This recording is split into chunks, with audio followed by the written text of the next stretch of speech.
சரி ஒருத்தர் மேலே விசுவாசம் இருக்கலாம். இப்போ எங்களுக்கும் அவர் ஃப்ரெண்டு தான். பட் ஆனால் ஒருத்தர் மேலே விசுவாசம் இருக்கலாம். அதுக்காக வந்து தப்பெல்லாமல் இது பண்ணிட்டு இருக்க முடியல. அதையும் நாங்கள் ஸ்மூத்தாக பண்ணலாம். சரி அவர்கிட்டே அது யார்கிட்ட பண்ணாரோ அதை ஸ்மூத்தாக தார்மீகமாக பொறுப்பு மன்னிப்பு கேட்டு பண்ணுங்க. ஆனால் அதை விடாமல் போய் தப்புக்கு மேலே போய் இப்போ இங்கே வரைக்கும் நிற்குது. இது எங்களுக்கு ஆக்சுவலி ரொம்ப கஷ்டமான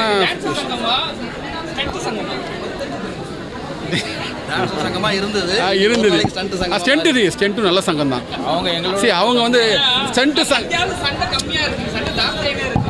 அதை தான் நாங்கள் வரக்கூடாதுன்னு தான் வரோம்.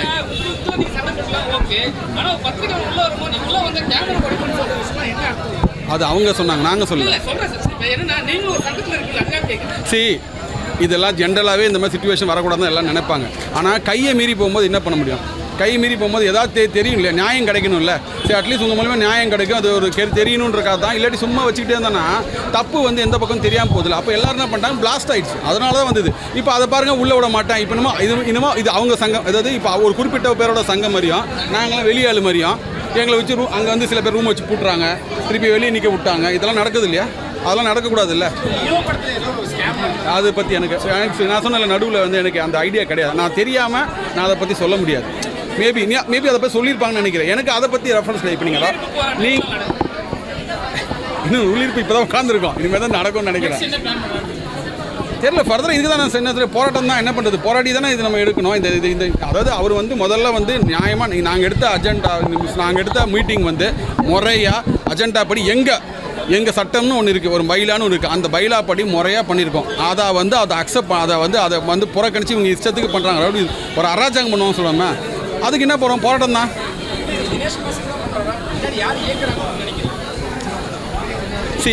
தப்புனா ஒரு தப்புன்னு சொல்லணும். சில பேர் இருப்பாங்கல்ல, அவர் குளிர்க்கா சில பேர் பதட்டத்தில் அவரை வந்து நீங்கள் இப்படி பண்ணுங்கள், நான் கூட இருக்கேன் கொடுக்குறேன் தப்பாக அவரை வந்து இது கைட் பண்ணி நான் நினைக்கிறேன். பட் என்ன தான் சொன்னாலும் நமக்கு புத்தி வேணும்ல. சரி சொல்லுவான், நமக்கு ஒரு இது வேணும்ல. அதை சொல்லி அவர் எதை கேட்டு பண்ணுறாரு எங்களுக்கும் தெரியல.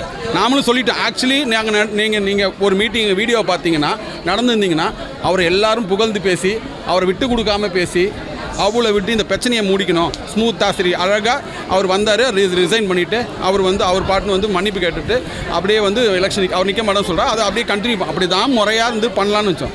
திடீர்னு அது அவர் பேசுனதெல்லாம் மாறி ஒரு மாதிரி நடந்துச்சு வச்சுங்களேன். அதெல்லாம் ஓகே, பர்சனலாக பேசுனதெல்லாம் இல்லை கஷ்டமாக இருக்குது. அதை பற்றி எனக்கு அதோட நான் சொல்ல சில டீட்டெயில் எனக்கு இங்கே நடந்த அடிதடி வரைக்கும் எனக்கு கிளியராக தெரியும். அது வந்து தப்புன்னு தெரியும். மற்ற விஷயங்கள் எனக்கு இப்போ நான் சொன்னவங்க கான்ஃபிடண்டாக இருக்கவும் சொல்லலாம். பட் எனக்கு அதில் வந்து நான் பார்க்காதது, நான் அதை பார்த்தது கிடையாது, நான் அதை கேட்டதும் கிடையாது. ஸோ அந்த விஷயத்தில் நான் சொன்னல கொஞ்ச நாளைக்கு முன்னாடியே சொல்லிட்டாது. சில விஷயம் கொஞ்ச நாள் வரைக்கும் எனக்கு அதில் பெருசாக இதில் கனெக்ஷன் இல்லாமல் இருந்தனால நான் ஷூட்டிங் போவேன் வருவேன், அதோட சரின்னு. மற்றபடி அந்த தெச்சி பெருசாக இல்லாததுனால எனக்கு அதை பற்றி கரெக்டாக தெரியல. அப்படி கிடையாது. நாங்கள் அப்படி ரிசைன் பண்ணி சாரி கேட்கறது கிடையாது. நான் இப்போ ஒரு ரெசல்யூஷன் எடுத்துட்டோம். எல்லாத்துக்கும் ஒரு டைம் கொடுத்தோம். இது பண்ணுங்கன்னு ஒரு முறையாக எல்லாம் ப்ராப்பர் லெட்டர் கொடுத்தோம். இப்போ ஒரு ரெசல்யூஷன் பாஸ் பண்ணியாச்சு. ஒரு சட்டம் இப்போ நான் மீற முடியாதுல தனிப்பட்ட. இப்போது ஒரு இத்தனை மெஜாரிட்டி வராங்கன்னா இன்றைக்கி அவங்க வராமல் கூட வந்திருக்கலாம். சில பேருக்கு இன்றைக்கி வந்தவங்க வராமல் கூட இருக்கலாம். அப்போ அவங்களுக்குன்னு ஒரு வேல்யூ கொடுக்கணும்ல. இப்போ நான் வந்து திடீர்னு அப்போ கேட்டார் அந்த ரெசல்யூஷன்லாம் செல்லாது அப்படின்னு நான் சொல்ல முடியாது. அந்த அதிகாரம் எனக்கு கிடையாது, யாருக்குமே கிடையாது. நான் சொல்கிறது இது நான் மீட்டிங் போடல, சொல்கிறது கல்யாண் மாஸ்டர் தலைமையில் துணைத் தலைவர் அவர் தலைமையில் போட்ட மீட்டிங்கு. அவருக்கே அந்த அதிகாரம் கிடையாது. எதுவாக இருந்தாலும் மக்கள் தான் சொல்லணும், மெம்பர்ஸ் தான் சொல்லணும். இது வரைக்கும் எனக்கு வரல தகவல். ஆனால் வந்து நான் கண்டிப்பாக நடக்கும் கண்டிப்பாக. இதுக்கு ஒரு நியூஸ் சொல்லல, வரமாட்டேன்னு சொல்லிட்டு திடீர்னு ஏன் வந்தாங்கன்னு எனக்கு தெரியல. எனக்கு எல்லோரும் க்ளோஸ் தாங்க. பட் ஆனால் எனக்கு இது எங்களுக்கு பெரிய என்ன சொல்ல மிகப்பெரிய ஏமாற்றமாக இருக்குது. இந்த ஏமாற்றம் இருக்குல்ல, இது எப்படி நடந்ததுன்னு தெரியல. தப்புனா தப்புன்னு அதாவது தெரியுது க்ளீனாக. தப்புப்பா ஓகே, அவங்களே ஒரு அட்வைஸ் பண்ணி அமைச்சிருக்கலாம், நீ கிளம்பு, எதுக்கு இந்த பிரச்சனையை வச்சுருக்கணும் முடிச்சிருக்கலாம். ஆனால் அது இப்படி வளர்ந்து போய் வர்றதுக்கு இந்த மாதிரி தர்ம சங்கடமான நிலைமைக்கு வந்து விட்டாங்க. எதுக்கு பேச்சுவார்த்தைனா போவோம் கண்டிப்பாக. ஏன்னா பெப்சிக்கு நாங்கள் ரெஸ்பெக்ட் பண்ணுறோம். சரி கண்டிப்பாக போவோம். ஆனால் வந்து நாங்கள் என்ன தீர்மானம், நாங்கள் தப்பாக ஒன்று எடுக்கல. அந்த தீர்மானத்தை நீங்கள் பண்ணுங்கன்னு சொல்லுவோம். எங்கள் உரிமையை தான் நாங்கள் கேட்போம். நாங்கள் வந்து அதுக்காக போயிட்டு எல்லாம் ஓகேப்பா அப்படின்னு சொல்கிறது கிடையாது. நாங்கள் வந்து எங்கள் உரிமை நாங்கள் சரியாக செஞ்சுருக்கோம். நீங்கள் வந்து அதுக்கு அது கோஆப்ரேட் பண்ணுறேன், எங்களுக்கு அது உடன்பாடு இல்லாமல் அது உங்களோட உடன்பாடு, அது நமக்கு தேவையில்லை. எங்கள் சட்டத்தை மீறி நாங்கள் பண்ணலை. அந்த சட்டத்தை நாங்கள் தெளிவாக எல்லாருமே ஸ்ட்ராங்காக நிற்கிறோம். ஏன்னா இப்போ நாங்கள் அதை விட்டுட்டோம் வச்சுங்களேன், நாங்கள் தப்பாக பண்ண மாதிரி தானே அது ஃப்யூச்சரில் ஹிஸ்ட்ரி என்ன சொல்லும். இப்படி நடந்தாங்க தப்பாக பண்ணிட்டாங்க அப்படி தானே இருக்கும். அது வரக்கூடாது.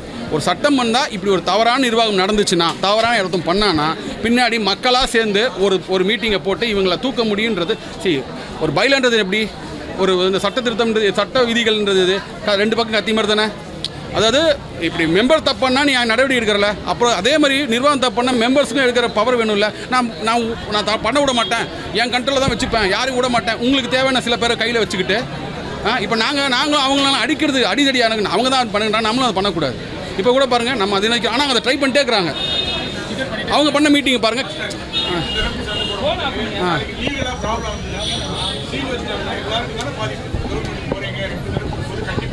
சார் இதுதான் நான் என்ன சொல்லி இது வரக்கூடாதுன்னு நினைக்கிறோம். பட் இங்கே என்ன பண்ண சொல்கிறீங்க? எங்களுக்கு என்ன பண்ணுறது? எங்களுக்கு அந்த சொல்யூஷனே கிடையாது. எங்களுக்கே என்ன பண்ண தெரில, உண்மையிலே சொல்கிறேன். ஆனால் எங்களை நம்பி இருக்க வர்க்கறது நம்ம பண்ண போகிறோம், அது கிடையாது. இது என்னதுமா இது வந்து உரிமை போராட்டம். சில நேரத்தில் சில பிரச்சனைகள் என்னது இப்படி தான் போய் முள்ளால் தான் எடுக்கணும்னா நம்ம என்ன பண்ண முடியும்?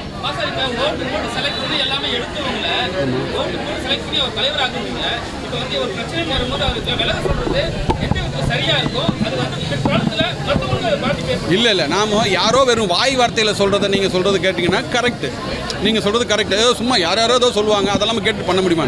இங்கே வந்து வீடியோ ஆதாரம் இருக்குது, முகாந்திரம் இருக்குது, நடந்ததுன்னு எல்லாருக்குமே தெரியுது. ஒரு தப்பு பரவாயில்ல, 2 கண்ட்ரீஸாக ஒவ்வொரு குற்றச்சாட்டு வந்துட்டே இருக்கும்போது அட்லீஸ்ட் தார்மீகமாக எடுத்து பொறுப்பேற்று விலகி இல்லாமல் சரி நீங்கள் வாட்டர் மேல் தப்பு இல்லாட்டி அந்த இதை ஃபேஸ் பண்ணலாமே. நான் அதை தானே சொல்கிறோம். இப்போ நாங்கள் எல்லாம் அவருக்கு சப்போர்ட் பண்ணி தானே பேசுகிறோம். ஆனால் இதை முடிச்சிருங்க, இந்த பிரச்சனை வேண்டாம். நான் அண்ணன் தான் பேசலாம் கூப்பிடுவேன். இந்த பிரச்சனை வேணாம், முடிச்சிருங்க ஸ்மூத்தாக. இது மாதிரி நீங்கள் ஒரு மிஷன் கேட்டுட்டா முடிஞ்சிச்சு. என்ன பண்ண போகிறாங்களே, அது வேறு ஏதோ பழசன் ஒன்று என்ன பழசன் ஒன்று சரி நீங்கள் இங்கே தப்பு பண்ணலன்றீங்களே, போய் ஃபேஸ் பண்ணுங்கள். இந்த மாதிரி தப்பு பண்ணாதான் நம்ம ஃபேஸ் பண்ண வேண்டியது தானே. உன்னால் முடிஞ்சால் ப்ரூவ் பண்ணுன்னு சவால் விடுங்க. அப்படி தானே இருக்கணும். நீங்கள் அது பண்ணக்கூடாது தடுக்க தானே அது உண்மை மாதிரி ஃபீல் ஆகும். நீங்கள் ஏன் இது பண்ணுறீங்க தடுக்குன்னு நான் கேட்குறோம். நான் உண்மையாலே அவரோட நல விரும்பிகள், நாங்கள் தான் உண்மையாக நல விரும்பிகள். அங்கே இருக்காங்க சில பேர் இருக்காங்க, நான் பேர் யாரையும் சொல்ல விரும்பல, சில பேர் இருக்காங்க, நாங்கள் காப்பாற்றுறோம் உங்களுக்கு, நாங்கள் இது பண்ணுறோம் அப்படின்னு சொல்லி பண்ணுவாங்க. அவங்களால தான் இந்த பிரச்சனையே. குற்றங்கள் நான் திருப்பி சொல்கிறேன், எனக்கு தெரிஞ்ச டீட்டெயில் வந்து அந்த அடிதடியிலேருந்து தான் எனக்கு தெரியும். அதுக்கு முன்னாடி நடந்தது கேள்விப்பட்டிருக்கேன். நான் கேள்விப்பட்டேன்னா நானும் வந்து இந்த மாதிரி நடந்துச்சா மாஸ்டர் அப்படின்னு சொல்கிறது எனக்கு வந்த தகவல் தானே தவிர எனக்கு அதில் உறுதியாக நான் இல்லாமல் நான் உங்ககிட்ட சொல்ல முடியாது. இப்போ நான் உங்ககிட்ட கான்ஃபிடண்ட்டாக பேசுகிறேன்னா நான் ரவுடிசம் நடந்திருக்கு. ஒருத்தர் ரவுடியா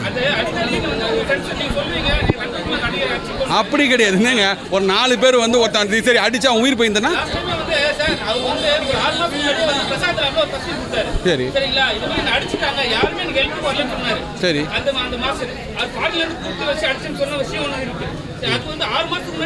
இல்லை அப்படி கிடையாது. 6 மாதம்லாம் கிடையாது. மார்ச் 12 தான். இன்னொன்று அப்படி கிடையாது. அவர் வந்து கொடுத்தாரு. இப்போ இல்லை பிரதர், இல்லை அதான் சொல்ல பிரதர், நீங்கள் கேட்குறது புரியுது. அவர் என்னன்னா அவர் வந்து ஒருத்தர் யாரோ சொன்னான்றக்காக ஒருத்தர் சொல்லிட்டாரு, என்ன அடிச்சிட்டாங்கன்னா நீங்கள் வந்து என்னன்னே தெரியாமல் நீங்கள் எப்படி நீங்கள் சொல்ல முடியும்? நீங்கள் எப்படி நம்புவீங்க? ஒருத்தர் அடிச்சானா எப்படி எல்லாரும் வேணாலும் சொல்லலாம், அடிச்சிட்டான்னு சொல்லணும். நமக்கு எதாவது வேணும் இல்லை, அப்போது அதை சொல்கிறாங்க. பட் எல்லாருமே அதை கவனிக்கிறாங்க. அதுக்கு ஒரு கட்டத்தில் வந்து அவர் வந்து துணைத் தலைவருக்கு ஒரு மெயில் போடுறாரு, அதாவது கம்ப்ளைண்ட் கொடுக்குறாரு, என்ன அடிச்சிட்டாங்க நீங்கள் போய் பாருங்கள் எனக்கு. இல்லாட்டி நான் வந்து அவர் வந்து ஆக்சுவலி வந்து ஒரு கனடியன் சிட்டிசன். ஸோ என்ன பண்ணுறாரு, நான் வந்து எனக்கு இதாக இருக்குது, எனக்கு வந்து இந்த மாதிரி நான் இது கேட்டதுக்காக நான் அடிச்சிட்டாங்க, அதனால் நான் இதை நீங்கள் என்னை விசாரிக்கணும், இதை கூப்பிட்டு விசாரிங்க அப்படின்னு கேட்டாங்க. இவர் என்ன பண்ணியிருக்காரு, சரின்னு சொல்லிட்டு என்னடா இது பிரச்சனை பெருசாயிரும். ஆனால் அதோட வீரியம் அவருக்கு தெரியும். இதோட பிரச்சனை என்ன, ஒரு கனடியன் சிட்டிசன் அடிக்கிறது முதல்ல மெமரி அடிக்கூடாது, இதெல்லாம் நிறைய சிக்கல் இருக்குது. அதெல்லாம் பார்த்துட்டு அவர் வந்து சரின்னு சொல்லிட்டு அவர் வந்து பார்த்துருக்காரு, செக் பண்ண வீடியோலாம் பார்த்தா அவர் அடித்தது கிளியராக இருக்குது. ஆனால் அதில் எப்படி வந்திருக்குன்னா இங்கேருந்து கொண்டு போகிற வரைக்கும் இருக்குது, அங்கே கேமரா கிடையாது, அந்த இடத்துல வரைக்கும் இருக்குது. அங்கே போனால் அடித்தது கிடைக்கல, ஆனால் ஏதோ நடந்திருக்கிறது மட்டும் தெரியுது, தள்ளிட்டு போயிருக்குன்னு தெரிஞ்சிச்சு. என்னடான்னு பார்த்தா எல்லாம் இது மாதிரி இருக்குன்னு சொல்லிட்டு அதை விசாரிக்கலாம் அப்படின்னு சொல்லிடும் போது இல்லை நாங்கள் சும்மா பேசத்தான் போனோம், ஆனால் அடிக்கலை அப்படின்னு ஃபஸ்ட்டு சொன்னாங்க. சரி அடிக்கலை அப்படின்னு சொல்லிட்டு எல்லாரும் கேட்கும் போது பார்த்தா அவர் என்ன பண்ணார், இந்த கௌரி சங்கர் இருக்கார்ல, அந்த விக்டிம் இருக்கார்ல, அவர் என்ன பண்ணார், அந்த வீடியோ எடுத்துட்டார். அவர் எப்படி ஏதோ கரெக்ட் பண்ணி எப்படி எடுத்தார் தெரியாது, அவர் அந்த வீடியோவை கரெக்ட் பண்ணி எடுத்துட்டார். அந்த வீடியோ வந்தவொடனே இப்போ எல்லாருக்கும் உறுதியாயிடுச்சு. இப்போ உறுதினா நாங்கள் ஒரு விஷயம் ஒரு ஸ்டாண்ட் எடுக்க முன்னாடி சும்மா எடுக்க முடியும். இப்போ நீங்கள் இவ்வளோ கேட்குறீங்க, அது பண்ணார் இது பண்ண, நான் எதுவுமே சொல்லலையே. மற்றவங்களுக்கு கான்ஃபிடென்ட் இருக்கும், நான் அவங்களுக்கு தெரியலாம், எனக்கு அதை பற்றி தெரியாதனால எனக்கு தெரிஞ்ச விஷயத்த சொல்கிறேன். அப்போ அந்த விஷயத்தில் தப்புன்னு தெரியும் போது எல்லாருமே வந்து அந்த இதில் இல்லை தப்பு. ஒரு மெம்பர் அதுவும் மெமரி அடிக்கிறது முதல்ல அடிக்கிறதே தப்பு. அதுவும் வந்து ஒரு என்னதுமா ஒரு என்ன சொல்கிறது ஒரு தலைவராக இருந்து அடிக்கிறதுனா அது வந்து தப்பான உதாரணமாயிரும். நாளைக்கு இன்றைக்கி இது எங்களுக்கு வராதுன்னு நினச்சா நாளைக்கு எங்கள் ஷூட்டிங் ஸ்பாட் நடக்கும். அப்புறம் இன்னொருத்தர் அடிப்பாங்க, அப்புறம் லேடிஸ் அடிப்பாங்க, இன்னும் கேட்டால் அடிப்பாங்க. இப்படி நம்ம இப்படியே விட்டுற முடியாதுல்ல. இது ஒரு இது இங்கேயே இப்போ இதை இந்த இங்கேயே அதுக்கு ஒரு நல்ல ஒரு தீர்வு காண தானே முடியும். அதுக்கு தான் போகிறோம். மற்றபடி நத்திங் பர்சனல்.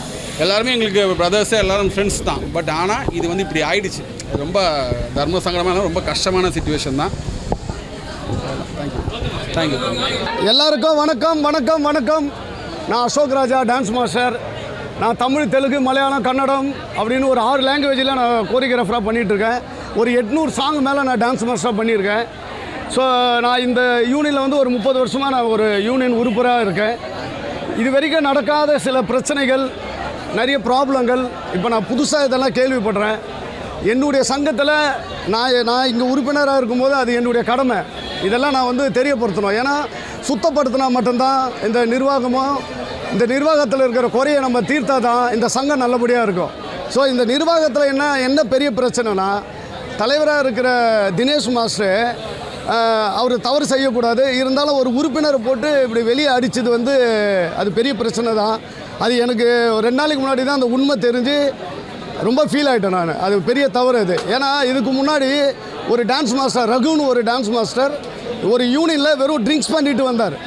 ஸோ அதனால் அவர் என்ன பண்ணாங்கன்னா, அவர் குடித்ததுனால பதவியை விலக சொன்னாங்க. அவர் உறுப்பினராக இருக்கிற வரைக்கும் எந்த பதவியிலையும் சரி எலெக்ஷன்லேயும் சரி நிற்கக்கூடாதுன்னு எழுதி வாங்கிட்டாங்க.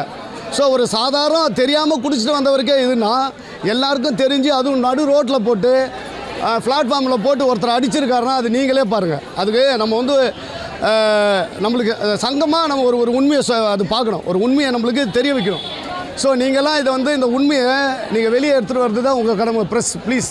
இதே மாதிரி ஒரு கொஞ்சம் வருஷத்துக்கு முன்னாடி அப்போ மாறி தலைவராக இருக்கும்போது எங்களை மாதிரி ஒரு டான்ஸ் மாஸ்டர், பிஸியாக இருக்கிற டான்ஸ் மாஸ்டர் சோபி மாஸ்டர், நாங்கள் இது மாதிரி இருக்கிற மாஸ்டர் 13 மாஸ்டர் யூனியனை விட்டு வெளியே துரத்துனாங்க. 13 மாஸ்டர் யூனியனில் லிஸ்ட்டு ஒட்டி எல்லா யூனியன்லேயும் எங்களை 13 மாஸ்டர் போஸ்ட் ஓட்டினாங்க. அது காரணம் என்னென்னா, நாங்கள் எந்த தவறும் செய்யலை. ஒரு நடன கலைஞர்களுக்கு ஒரு நல்லது செய்கிறதுக்காக ஒரு நிகழ்ச்சி பண்ணுறதுக்காகவும் நாங்கள் கிளம்பும் போது இது ஒரு யூகோவாக ஆக்கி விட்டது வந்து அப்பவும் தினேஷ் மாஸ்டர் தான். அன்றைக்கி தலைவராக இருந்த மாறிக்கிட்ட அதை சொல்லி எங்கள் 13 பேரை வெளியே நிறுத்தி, இதோட பெரிய விஷயம் என்னென்னா, நான் ஷூட்டிங் பண்ணிகிட்ருக்கேன், என்னை ஷூட்டிங்லேருந்து வெளியே துரத்துறாங்க.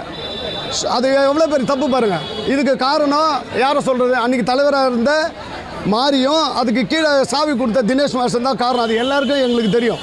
இப்போது நாங்கள் ஒரு தொழில் செய்யும் போது இப்போ நாங்கள் ஃப்ரீயாக இருக்கிறது ஓகே. நான் ஒரு ஷூட்டிங் பண்ணிகிட்ருக்கேன், 4 ஷாட் எடுத்துகிட்ருக்கேன்.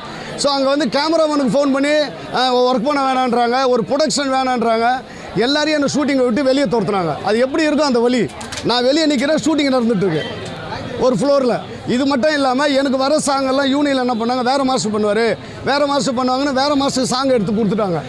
ஸோ இந்த வழியெல்லாம் எனக்கு இருக்குது. இது நிறைய பேருக்கு தெரியாது. இது நிறைய பேருக்கு இவங்க தெரியவும் வைக்கல. அன்றைக்கி இருக்கிற நிர்வாகம் அது தவறாக நடந்ததுனால நிறைய பேருக்கு தெரிய வைக்கல. இன்றைக்கி அதோடைய ஆதங்கம் தான். நம்மளை பொறுத்த வரைக்கும் இங்கே எல்லாருமே உறுப்பினர் வந்து சமமாக தான் வழி நடத்தணும். இங்கே ஈகோக்கு இடமே கிடையாது. ஸோ இது நல்லது நடக்கணும்னு ஆசைப்பட்றேன். வேறு பாயிண்ட் டக்குனு புரியுதா? ஸோ நல்லது நடக்கணும். இந்த 50 வருஷம் இந்த 50 வருஷம் சினிமாவில் எவ்வளோ சாதித்த டான்ஸ் மாஸ்டர்ஸ்லாம் இருக்காங்க. சும்மா 1-2லாம் கிடையாது, பெரிய பெரிய டான்ஸ் மாஸ்டர்ஸ்லாம் இருக்காங்க. இந்த மாதிரி ஒரு நிகழ்வு நடந்ததே இல்லைங்க இந்த 50 வருஷத்தில். இப்போ நடக்கிற நிகழ்வு பாருங்கள், ரொம்ப ப்ராப்ளம். ஆமாம், இது அடுத்த வர தலைமுறைக்கு இது பெரிய வழிங்க, பெரிய வழி. இதுக்கு நீங்கள் ஒரு முடிவு பண்ணி ஆகணும். ப்ளீஸ் உதவி பண்ணுங்கள். இது மாதிரி ப்ளீஸ். இப்போ என்னென்னா, ஆக்சுவலாக உங்களை நாங்கள் மரியாதையாக கௌரவமாக கூப்பிட்டுட்டு போய் ஒரு ஹாலில் உட்கார வச்சு நான் உங்களுக்கு இன்டர்வியூ கொடுக்கணும் எல்லோரும். ஆனால் இங்கே இப்போவே உங்களுக்கு தெரியும் நிர்வாகம் என்ன பண்ணுறாங்கன்றது உங்களுக்கு தெரியும், தவறு. ஸோ இதுவே உங்களுக்கு புரியணும். ஹாலையே பூட்டிட்டாங்க. ஆக்சுவலாக ஒரு நிமிஷம் இப்போது என்னென்னா, ஒரு பத்திரிகையாளருக்கு நாங்கள் மரியாதை கொடுத்தே ஆகணுங்க. அது இந்த நிர்வாகம் கொடுக்கலாம். இப்போ உங்களுக்கும் இந்த நிர்வாகத்துக்கு அப்போ எவ்வளோ ஒரு பிரச்சனை இருக்குது பாருங்கள். ஸோ இதெல்லாம் உங்களுக்கு தெரியணும். இதை நீங்கள் பெரிய இஷ்யூ ஆக்கினா தான் இதுக்கு ஒரு தெளிவு கிடைக்கும். ப்ளீஸ் உதவி பண்ணுங்கள். நன்றி.